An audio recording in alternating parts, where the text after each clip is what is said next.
नमस्कार साथियों। तो आपका स्टार्ट हुआ है रेलवे ऑल एग्ज़ाम किरण पब्लिकेशन बुक। क्लियर है? किरण पब्लिकेशन बुक स्टार्ट किया हूँ रेलवे ऑल एग्ज़ाम का। और इनमें से सबसे पहले मैंने रेशियो चैप्टर ख़त्म किया। इनमें से करीब करीब 500 प्लस क्वेश्चन को हल करके मैंने बतलाया। और अभी जो आपका स्टार्ट हुआ है वो आपका परसेंटेज है। परसेंटेज में भी टाइप जो है ना 1 से लेकर के टाइप 10 तक मैंने कंप्लीट किया है ना। इन्हीं में से अभी अगर क्वेश्चन की बात किया जाए तो 350 क्वेश्चन प्लस मैंने कवर कर लिया है ना। और इसके पहले एक बुक मैंने ख़त्म किया, वो बुक है आपका RS अग्रवाल बुक। क्लियर है? RS अग्रवाल बुक में जितना चैप्टर है टोटल चैप्टर मैंने ख़त्म किया, चैप्टर बाय चैप्टर ख़त्म किया। अगर आप इन सभी को देखना चाहते हैं तो डिस्क्रिप्शन बॉक्स में मैं उनका लिंक दे दूंगा, वहां से देख लीजिएगा या फिर आप प्लेलिस्ट चेक कर सकते हैं। क्लियर है? तो आइए, आज का क्लास भी आपके लिए ज़बरदस्त होने वाला और शानदार होने वाला है। तो देखिए, आपका ये टाइप है 11। क्लियर है? तो टाइप 11 है। तो प्रश्न देखते पहला क्या कहता है और समझिएगा। यहाँ पे है ना इस टाइप का प्रश्न जो है कि एग्जाम हॉल में आता है। तो देखिए 1 नंबर प्रश्न क्या कहता है, समझने का प्रयास कीजिए। कहता है कि किसी मशीन का प्रति वर्ष जो है कि 20% की दर से मूल्य ह्रास होता है ना। हर एक वर्ष जो है ना 20% के मूल्य क्या आता है, ह्रास होता है। तो कहता है 6,250 रुपये की कीमत पर खरीदे गए उस मशीन का तृतीय वर्ष के अंत में मूल्य की गणना कीजिए। तृतीय वर्ष के अंत में मूल्य की गणना करना, बिल्कुल आपको चिंता करना नहीं। देखिए शानदार तरीके से आप बना सकते हैं। सबसे पहली बात है 20% का ह्रास। ह्रास का मतलब होता है यहाँ पे कमी। अगर पहले है 100 तो अब की बात किया जाए तो हो जाएगा 100, 20% ह्रास होगा तो 80, तो यानी इसको कटाइएगा 20 से, तो 20 से 500, 20 चौक 80। तो आपको इतना नहीं करना है। आपको यह एक चीज़ याद रखना है, 20% का वैल्यू आखिर क्या होता है। तो 20% का वैल्यू होता है आपका 1/5 होता है। क्लियर है? बोलेगा कैसे? तो देखिए 20 तो 20% डिलीट कीजिएगा तो आ जाएगा आपका 100, 20 का 20, 20 100, तो 1/4 हो गया। यानी कि मैं कह सकता हूँ इस प्रकार से, इसको मैं इस तरीके से भी बता सकता हूँ कि पहले की बात किया जाए, पहले को -P से डिनोट कर देता हूँ। ठीक है? तो यानी कि पहले है आपका 5, नीचे वाला पहले दिखा रहा है, ऊपर में क्या हुआ 1 का ह्रास हो गया। तो मैं कह सकता हूँ पहले है 5 तो 1 का ह्रास हो गया, तो यानी परसेंट में बचा कितना आपका 4 बचा। क्लियर है? तो इस प्रकार से मैं बोल सकता हूँ। तो क्लियर है? तो इस प्रकार से मैं दिखा सकता हूँ कि पहले यहाँ पे नीचे वाला दिखा, पहले है 5, 1 का हो गया ह्रास तो बच गया कितना, अब मैं कह सकता हूँ अब है ना अब यानी प्रेजेंट में ये बचा 4। क्लियर है? तो इस प्रकार से मैं बोल सकता हूँ, किसी को दिक्कत नहीं होना चाहिए। अब देखिए ध्यान से, कहता है कि 6,250 रुपये की कीमत पर, यानी कि पहले आपका 6,250 रुपये कीमत। क्लियर है? तो 6,250 रुपये की कीमत पर कहता है कि खरीदे गए उस मशीन का, कहता है जो 6,250 रुपये की कीमत पर खरीदे गए उस मशीन का तृतीय वर्ष के अंत में है ना मूल्य की गणना कीजिए। तृतीय वर्ष के अंत में मूल्य की गणना कीजिए। यानी कि ये जो आपका 6,250 रुपया है, तो 3 वर्ष 3 वर्ष ये तृतीय वर्ष के अंत में मूल्य की गणना करने बोला है कि कितना होगा ह्रास। अगर एक वर्ष में ह्रास इतना हुआ, दूसरे का वर्ष में तो वही होगा ना, है ना। यानी कि पहले होगा 5 तो ये होगा 4, फिर होगा 5 तो ये होगा 4, तृतीय वर्ष बोला तो 3 बार इस प्रकार से बोलेंगे। या फिर हम ऐसे कह सकते हैं, ध्यान से समझिएगा, या फिर इस पर पावर 3 बोल सकते हैं, इस पर भी पावर 3 बोल सकते हैं। क्लियर है? और ये जो आपका दिया गया 6,250, ये दिया गया 3 वर्ष पहले 3 वर्ष में कन्वर्ट कीजिए। तो जैसे 3 वर्ष में कन्वर्ट किया, 5 का क्यूब बता 125, अब यहाँ पे रेशो प्रकट कर 4 का क्यूब बता 64, तो इस प्रकार से हो गया। और ये 6,250 रुपये जो वैल्यू दिया गया, 125 का वैल्यू दिया गया, यानी पहले का वैल्यू दिया गया। और हमसे जो क्वेश्चन में जो सवाल पूछा गया, बोला कि प्रेजेंट में, यानी कि ये इसका 3 वर्ष के अंत में जो ह्रास होते रहेगा 3 वर्ष में अंत में, तब जो कि कितना होगा। क्लियर? तो मैं कह सकता हूँ कि 6,250 का वैल्यू 125। क्लियर है? यानी कि पहले का तुलना पहले से, तो ये पहले का भी 3 वर्ष में जो पहले हुआ, एक वर्ष में 5 का रहा, दूसरा वर्ष में 5, फिर तीसरा वर्ष में 5, तो 125 हुआ। 3 वर्ष में पहले आपका 125 है, और प्रेजेंट में आगे कितना ह्रास होते रहा, तो ये हो गया आपका 64। इस प्रकार से मैं बोल सकता हूँ, है ना।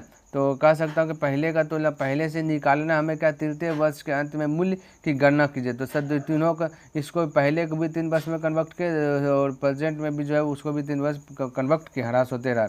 तो मैं कह सकता हूँ कि पहले का तुलना, पहले से तुलना का मतलब होता है साथियों यहाँ पे भाग देना, ध्यान में रखना, भाग देना। जब भी भाग देते हैं तो वो एक का वैल्यू निकाल देता है, कितना का को वैल्यू निकाल देता है, एक का वैल्यू निकाल देता है। अब जिसको हल करके जो भी आएगा है तो एक का वैल्यू आएगा। तो हमसे पूछा गया ये वाला चीज़, ये वाला अंत में जो पूछा जाता है उससे मल्टीपल कर देते, इतना से मल्टीपल कर देंगे।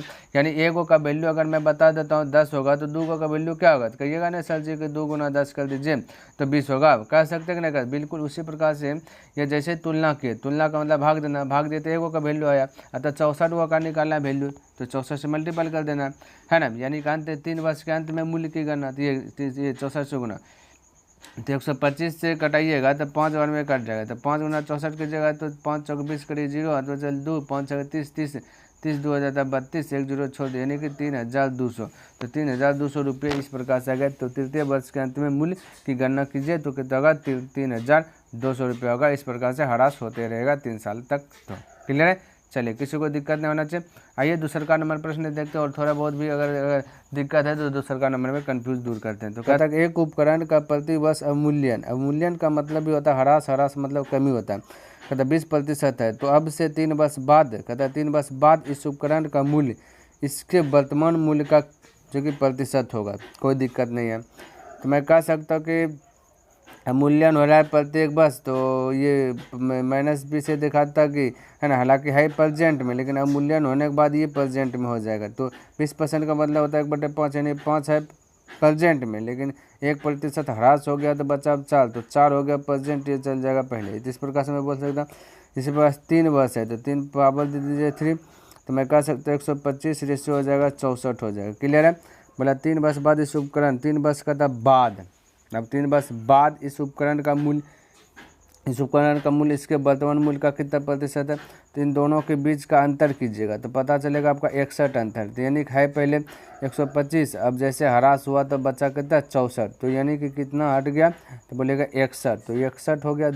जो जिसके बारे में चर्चा करता है उसको ऊपर लिखते हैं, जिससे ये घट रहा है या वृद्धि हो रहा है उसको नीचे, तो 125 से हो गया कितना 64, तो यानी कि 125 से तुलना हो रहा है तो 125 को लिखिएगा नीचे, और निकालना है आपका क्या, इसका वर्तमान मूल्य का कितना प्रतिशत है, वर्तमान मूल्य यानी कि 100 रुपया होगा, प्रतिशत में है तो एज्यूम करके चलना 100 रुपया, तो एक का वैल्यू इतना देगा तो 100 का वैल्यू कितना होगा, तो 100 से क्या करना मल्टीपल, तो 25 चौका 100, 25 पंचम 125, अब 4 का 4, 4 चौके 24, यानी 224/5, 5 8 40 करी, 5 चौके 20 करी 0, 20 5 से भाग दीजिए, 5 चौके 20, 4 बार में बचा 4, यानी 44, 5 8 40, फिर बचा 4, तो फिर दशमलव दीजिएगा तो 0, तो 5 8 40, 48.8% आपका राइट आंसर हो जाएगा, ऑप्शन नंबर 2।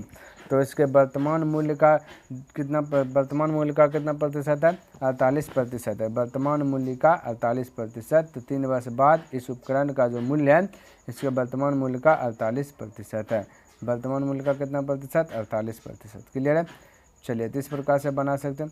आइए अब 3 नंबर, मान लेते हैं कि आपका 1 नंबर भी कन्फ्यूज दूर नहीं हुआ, 2 में भी कन्फ्यूज दूर नहीं हुआ, तो 3 में तो कन्फ्यूज दूर कर लीजिए। तो कहता है एक कार्य के जो कि मूल्य का वार्षिक मूल्य ह्रास, मतलब वही हुआ कमी 10% है, तो 4 वर्ष बाद, तो कोई दिक्कत नहीं, मैं बोल सकता कि ये पहले में जाएगा कि 10% का मतलब देखिए 10% का मतलब होता है 1/10 होता है। क्लियर है, अगर विश्वास नहीं होता तो प्रतिशत डिलीट करके हल कर लीजिएगा इस प्रकार से, है ना। तो मैं कह सकता इस प्रकार से, तो यानी कि पहले है 10 तो एक ह्रास हो गया तो बचा कितना 9। क्लियर है, तो 4 वर्ष बाद, यानी इस पर पावर कर दीजिएगा 4, इस पर पावर कर दीजिएगा 4, तो 10 का पावर 4 का मतलब है 10 पे 4 0, और 9 का पावर 4, 9 का पावर 2 का मतलब 81, और फिर 81 दिन नहीं कर सकते, 9 गुना 9 81, फिर 9 गुना 9, इसका 4 का मतलब होता है ऐसे ना, 9 में 81, फिर 9 में 81, तो 81 का वर्ग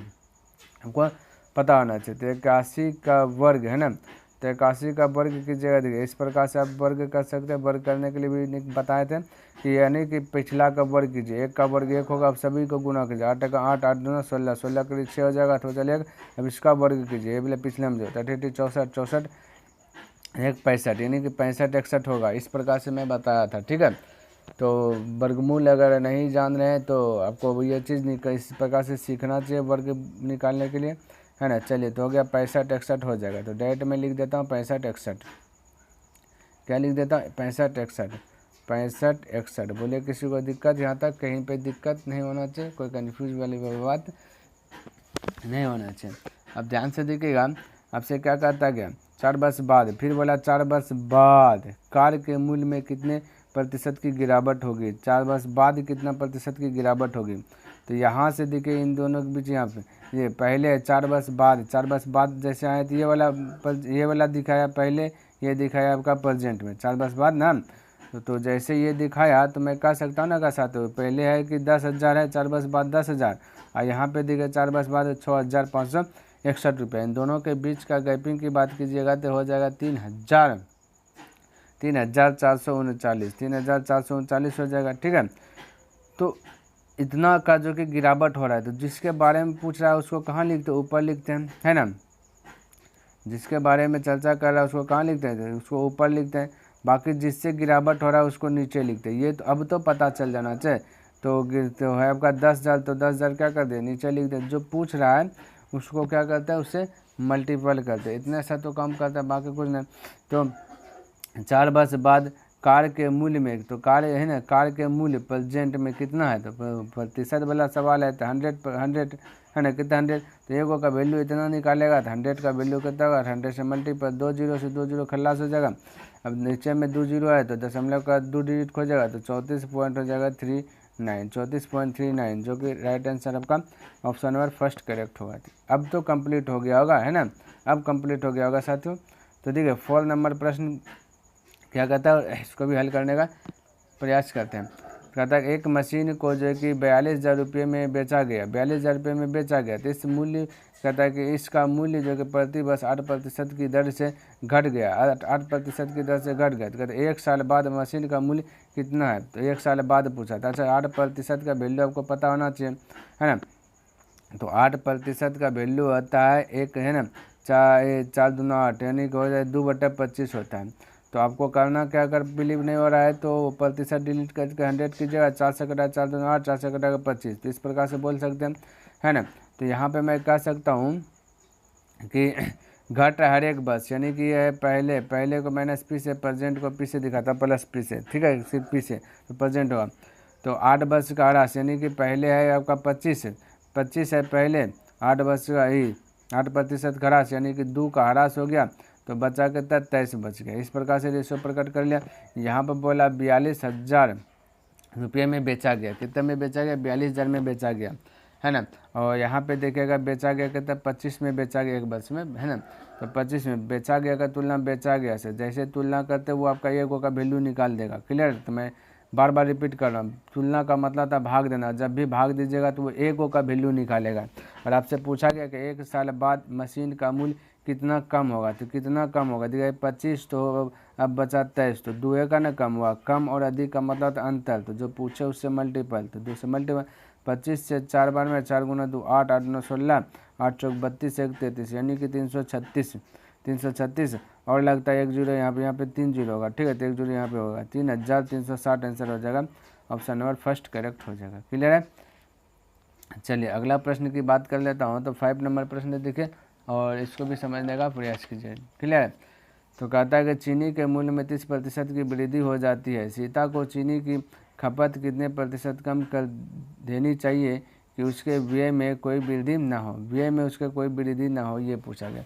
कोई दिक्कत, 30% की वृद्धि हो रहा है और यह पूछा कमी या वृद्धि, यानी कि उसके व्यय में कोई वृद्धि ना हो। तो ऐसे में तो हमने एक फार्मूला बताया था कि x% वृद्धि, ये वाला बताया था, x% वृद्धि या फिर कमी बटे, हमने बोला था 100 प्लस वृद्धि देगा तो प्लस, कमी देगा तो माइनस, ठीक है, वृद्धि और या फिर कमी, इस प्रकार से बताया था, इंटू 100, इस प्रकार से जब भी कोई परिवर्तन ना हो, है ना।